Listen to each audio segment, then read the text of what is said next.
বিসমিল্লাহির রহমানির রহিম। ১ নং উত্তর হামসাদি ইউনিয়নের পক্ষ থেকে সর্বপ্রথম সবাইকে ঈদ মোবারক।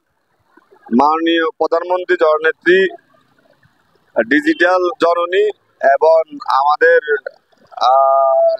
বিশ্বের মানবতার নেত্রী, যিনি প্রতি ঈদের মতন তার জনগণকে, অসহায় জনগণকে ঈদ উপহার হিসাবে 10 কেজি চাউল দেয়।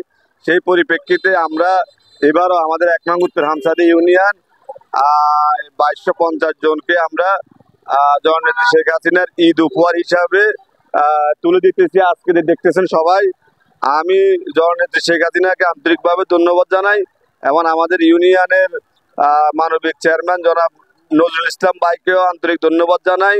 উপজেলা চেয়ারম্যান সহকারে সবাইকে ধন্যবাদ জানাই। ইনশাআল্লাহ আমাদের এই দ্বারা সরকারের এই দ্বারা সবসময় অব্যাহত থাকবে।